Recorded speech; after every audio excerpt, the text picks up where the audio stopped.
Hello बच्चों, इस video में आपको पढ़ाने जा रहा हूँ MP board class 8th English model question paper set number 1। देखिए, सेट नंबर 1 मैंने आपको पहले भी पढ़ाया था, लेकिन इस बार मैं आंसर्स के साथ सारी चीज़ें एक्सप्लेन करने जा रहा हूँ, क्योंकि बहुत सारे बच्चों का कमेंट आ रहा था कि सर सारी चीज़ें मुझे आंसर्स के साथ बताइए। तो जो आपका सेम पिछला वाला मॉडल पेपर है उसको मैं अब डायरेक्टली किसके साथ एक्सप्लेन करूँगा? आंसर्स के साथ एक्सप्लेन करूँगा। ठीक है बच्चों, तो चलिए बिना किसी देरी की वीडियो को स्टार्ट करते हैं। पर वीडियो को स्टार्ट करने से पहले मैं आपसे एक रिक्वेस्ट करना चाहूँगा कि अगर आपको वीडियो ये हेल्पफुल लगता है तो वीडियो को लाइक करिएगा, चैनल को सब्सक्राइब करिएगा और अपने दोस्तों के साथ ज़रूर शेयर करिएगा। ठीक है ना? क्योंकि मैं आपके लिए ही इतनी मेहनत करके वीडियोस को बनाता हूँ। और बच्चों, पूरा देखने का ट्राई करिएगा। अगर आप पूरा वीडियो देखेंगे तभी आपको सारी चीज़ें समझ में आ पाएंगी, नहीं तो आप यही कहेंगे कि सर मुझे कुछ भी समझ में नहीं आया और ये मेरे लिए बिल्कुल भी हेल्पफुल नहीं रहा। ठीक है बच्चों, तो चलिए स्टार्ट करते हैं। जैसे कि हम जानते हैं बच्चों, हमारा एग्ज़ाम कितने मार्क्स का होता है? 60 मार्क्स का होता है। जो हमारा 60 मार्क्स का एग्ज़ाम होता है बच्चों, तो वो क्या होता है आप यहाँ पे देखो, ये 10 मार्क्स का इसमें ऑब्जेक्टिव टाइप क्वेश्चन पूछे जाते हैं, जिसमें से 5 मार्क्स का मल्टीपल चॉइस क्वेश्चन होता है और 5 मार्क्स का फिल इन द ब्लैंक होता है। फिर वेरी शॉर्ट टाइप क्वेश्चन में जब आते हैं बच्चों, तो वेरी शॉर्ट टाइप क्वेश्चन जो होता है हमारा, ये हमसे 6 पूछे जाते हैं। कितने पूछे जाते हैं? 6 पूछे जाते हैं, जो कि 2 मार्क्स का एक होता है। तो मीन 6 2 12 मार्क्स का ये पूछा जाता है। ठीक है। फिर हमारा शॉर्ट टाइप क्वेश्चन आता है। शॉर्ट टाइप क्वेश्चन कितने मार्क्स का? 3 मार्क्स का एक पूछा जाता है। मीन्स 6 क्वेश्चन ये भी पूछे जाते हैं, तो ये हमारा 18 मार्क्स का पूछा जाता है। ठीक है। फिर हमारा जो नेक्स्ट आता है बच्चों, नेक्स्ट क्या होता है? नेक्स्ट वाला हमारा है कितने मार्क्स का आता है? नेक्स्ट हमारा 20 मार्क्स का आता है, जो कि हमारा लॉन्ग क्वेश्चन होते हैं। लॉन्ग क्वेश्चन कितने मार्क्स के पूछे जाते हैं आपके? 5 मार्क्स के आपसे 4 क्वेश्चन पूछे जाते हैं, जो कि टोटल 26 क्वेश्चन पूछे जाते हैं। बच्चों, आपको टोटल कितने क्वेश्चन पूछे जाएंगे आपके एग्जाम में? 26 क्वेश्चन पूछे जाएंगे, जो कि आपको आंसर देना होता है। और जो आपका टाइम होता है बच्चों, आपको जो टाइम मिलता है 2 आवर 30 मिनट का मिलता है। तो ये इस पैटर्न पे काम करता है। ठीक है बच्चों, तो चलिए बच्चों बिना किसी देरी के वीडियो को स्टार्ट करते हैं। क्वेश्चन नंबर 1 देखते हैं। क्वेश्चन नंबर 1 क्या बोल रहा है? जैसे ये मल्टीपल चॉइस क्वेश्चन है, हमने आपको बताया कि ये 5 मार्क्स का पूछा जाता है। क्वेश्चन नंबर बोल रहा है, answer the Jallianwala Bagh is in. Jallianwala Bagh कहाँ पे हुआ? जो जलियांवाला बाग हत्याकांड हुआ था वो कहाँ पे हुआ था? तो इसका राइट आंसर हो जाएगा बच्चों अमृतसर। देखिए, मैंने आंसर्स भी इस बार प्रॉपर तरीके से इंक्लूड किए। ठीक है। How many eggs are laid by the robin. Robin के द्वारा कितने एग्स दिए गए थे? तो इसका आंसर हो जाएगा बच्चों इसका आंसर गलती से ये मिस्टेक हो गया है, पीडीएफ बनाते समय मिस्टेक हो गया है। इसका राइट आंसर हमारा 4 होगा। ये हमारा आंसर है। क्या हो जाएगा? हमारा 4 होगा, आंसर होगा। आप टेंशन ना लीजिए, मैं आपको सारी चीज़ें प्रॉपर तरीके से बताते चलूँगा। ठीक है ना? अब देखिए, प्रैक्टिस मेक्स अस। प्रैक्टिस हमें क्या बनाती है? तो प्रैक्टिस हमें परफेक्ट बनाती है। ये तो हमारा करेक्ट आंसर ही है। ठीक है ना? अ डैम इज़ अ। डैम क्या होता है? तो डैम क्या होता है? A big ball across the river. एक बड़ी सी दीवार होती है जो हमारे चारों ओर पाई जाती है। ठीक है। क्वेश्चन नंबर 5 देख लेते हैं। Write the plural form of the word child. Plural form लिखना है आपको चाइल्ड वर्ड का, तो ये क्या हो जाएगा? चिल्ड्रन हो जाएगा बच्चों। ठीक है। अब देखिए, क्वेश्चन नंबर हमारा जो 6 है, तो ये हमारे सारे के सारे अब फिल इन द ब्लैंक आने वाले हैं। ये जो हमारे सारे क्वेश्चन आने वाले हैं बच्चों, फिल इन द ब्लैंक आने वाले हैं, जो कि हमसे 5 मार्क्स के पूछे जाते हैं। ये भी 1 मार्क्स के किसी भी चैप्टर से आपके पूछे जा सकते हैं। तो चलिए देखिए, the ungrateful jeweller was dash. यहाँ पे आपका डैश रहेगा। देखिए, ब्लैक से लिखा हुआ है, तो ये मान लीजिए ब्लैंक है। ठीक है ना?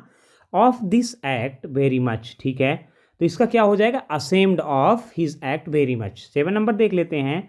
द बलून्स स्वे and tug tug tug on the windy day. ठीक है ना? बलून क्या करता है? स्वे करता है और टग करता है। ठीक है ना? किस पे? विंडी डे पे। ये दोनों आपके ब्लैंक्स हैं। ठीक है। 8 नंबर क्वेश्चन देख लेते हैं।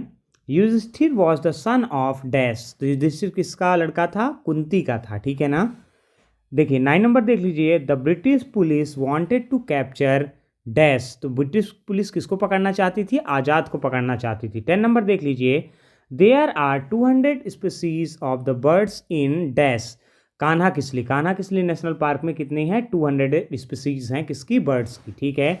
अब यहाँ पे हमारा वेरी शॉर्ट टाइप क्वेश्चन आ गया है बच्चों। ये जो वेरी शॉर्ट टाइप क्वेश्चन है आप यहाँ पे देख रहे हैं, ये मोस्ट इंपॉर्टेंट होते हैं। ये हमारे 2 मार्क्स का एक पूछा जाता है, टोटल 6 पूछे जाएंगे, तो टोटल 12 मार्क्स के हमसे पूछे जाएंगे। ठीक है, तो चलिए पहला क्वेश्चन देख लेते हैं। देखिए, क्वेश्चन नंबर 11 क्या बोल रहा है? Where has the Dev visited recently. Dev recently कहाँ विजिट करता है? तो कान्हा किसली नेशनल पार्क। कहाँ जाता है वो? कान्हा किसली नेशनल पार्क पे। ठीक है ना? 12 नंबर देख लीजिए। Who prepared a sumptuous feast for the king. तो किसने प्रिपेयर किया था स्टम्पेस फीस्ट, मतलब खाना किसके लिए, किंग के लिए किसने खाना प्रिपेयर किया था? तो एक कारपेंटर ने प्रिपेयर किया था। किसने किया था? कारपेंटर ने। ठीक है, 13 नंबर देख लीजिए। What do we need to make a brand new start? हमें किस चीज़ की ज़रूरत होती है एक ब्रांड न्यू स्टार्ट करने के लिए? तो अ डीप डिज़ायर, एक डीप डिज़ायर की ज़रूरत होती है। ठीक है ना। क्वेश्चन नंबर 14 देख लीजिए बच्चों। What did the dash, sorry इस क्वेश्चन को फिर रीड कर लेते हैं। What did the tiger present to the wood cutter?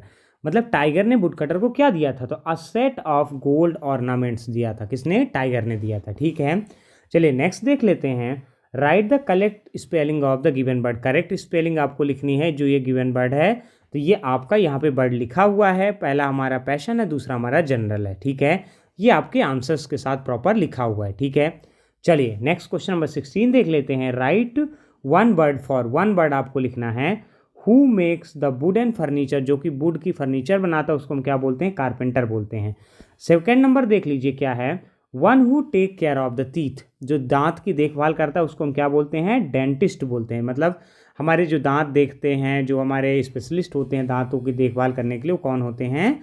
उनको हम डेंटिस्ट बोलते हैं। ठीक है, चलिए अब शॉर्ट टाइप क्वेश्चन आ चुका है बच्चों। जैसे कि आप जानते हैं ये शॉर्ट टाइप क्वेश्चन हमारे 3 मार्क्स के पूछे जाते हैं, और 3 मार्क्स के हमसे कितने क्वेश्चन पूछे जाते हैं? 6 क्वेश्चन पूछे जाते हैं, जो कि हमको 18 मार्क्स प्रॉपर दे के जाते हैं। ठीक है ना।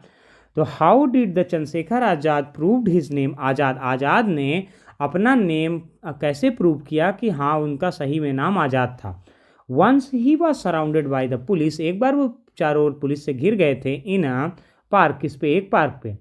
ही डिडेंट सरेंडर, उन्होंने सरेंडर नहीं किया, बट शॉट हिमसेल्फ, और अपने आप को क्या कर लिया? गोली मार लिया। दस ही प्रूव्ड हिज नेम आज़ाद, इससे उन्होंने अपने नाम को प्रूव किया कि वो आज़ाद थे, उन्होंने अपने नाम को आज़ाद ही रखा।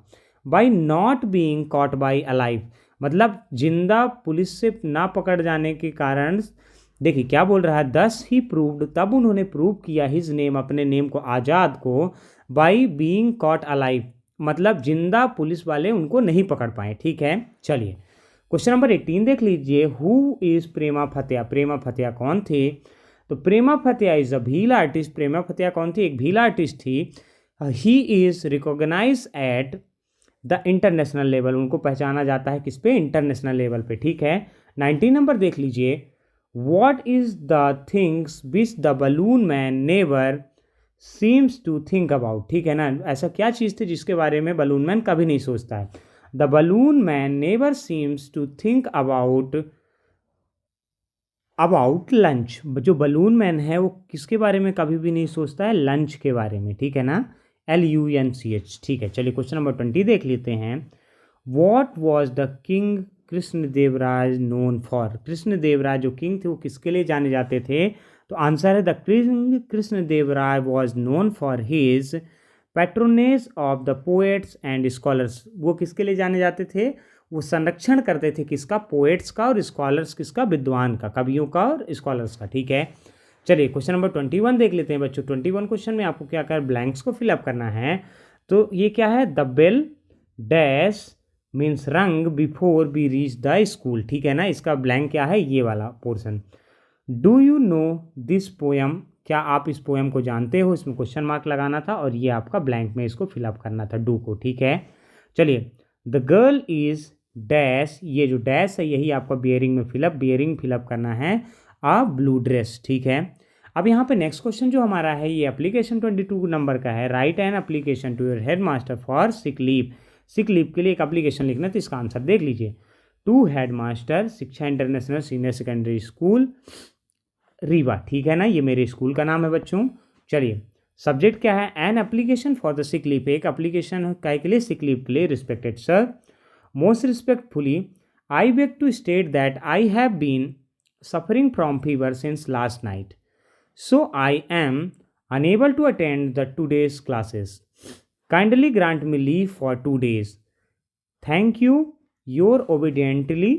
आपको अपना नाम यहाँ पे लिखना है, या फिर जो भी नाम आपको दिया रहेगा वो लिखना है, समृद्धि सिंह, या जो भी क्लास 8 रोल नंबर और डेट डाल देना है आपको, जो भी है। ठीक है, चलिए अब लॉन्ग आंसर टाइप क्वेश्चन देख लेते हैं बच्चों। जो लॉन्ग आंसर टाइप क्वेश्चन है ये कितने मार्क्स के आपके आते हैं? लॉन्ग आंसर टाइप आप जैसे कि जानते हैं बच्चों कि ये हमारे 5 मार्क्स का एक क्वेश्चन पूछा जाता है। तो 5 4 कितने मार्क्स का हो गया? 20 मार्क्स का हमसे टोटल पूछा जाता है। ठीक है ना, चलिए देखिए, अब क्या बोला, write the 2 lines of the poem the balloon man. The balloon man की 2 लाइन आपको पोएम लिखनी है। तो they are red and the purple, blue and green, आपको मतलब एक 2 लाइन्स लिखनी है। And when it is sunny people get between them and shining and go away. ठीक है, ये आपका 3 लाइन्स 2 लाइन्स लिखा हुआ है, इसको आपको लर्न कर लेना है। नेक्स्ट क्वेश्चन देख लेते हैं। What difficulties did the Pandava face when they were exiled? जब उनको बाहर निकाल दिया गया था, मतलब पांडवों को क्या था कि वनवास के लिए बाहर निकाल दिया गया था, तो उस टाइम पे उन्होंने किस तरीके की डिफ़िकल्टीज को फेस किया था।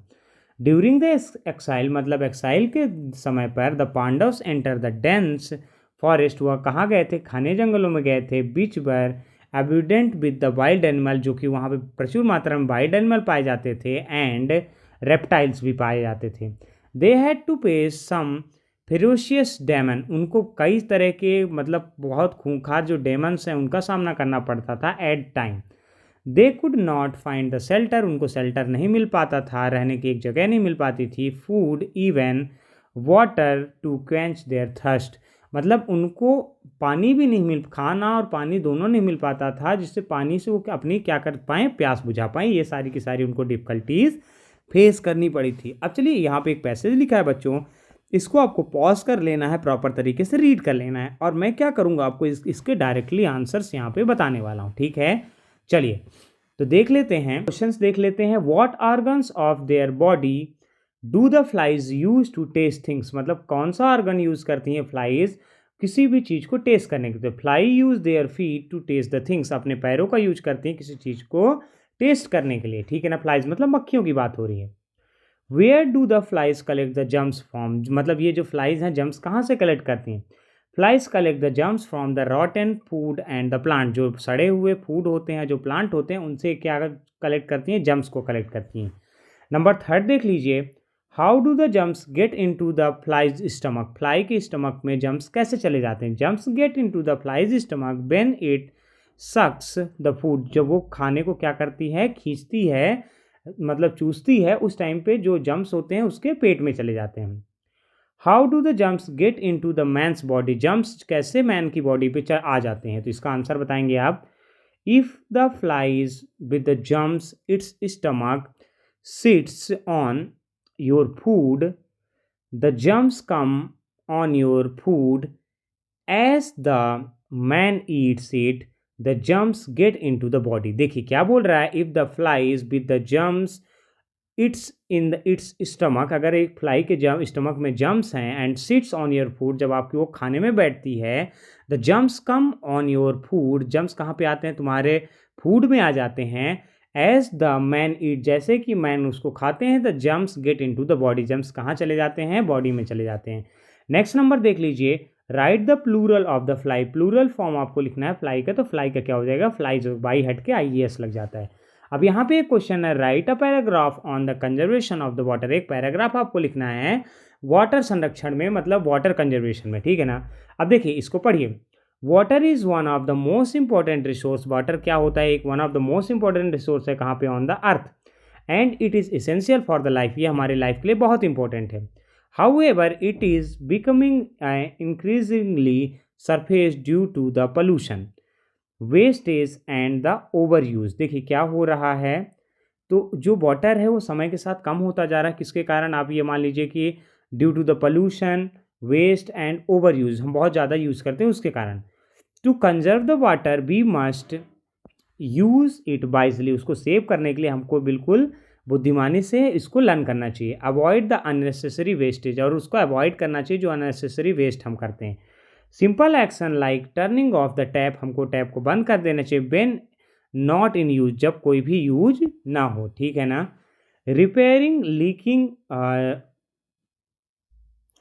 faucet, using the water efficient appliances and the harvesting rainwater can help save the water. It is also important to spread the awareness about the need to conserve the water and ensure that everyone, especially in water scarce areas, has access to clean water.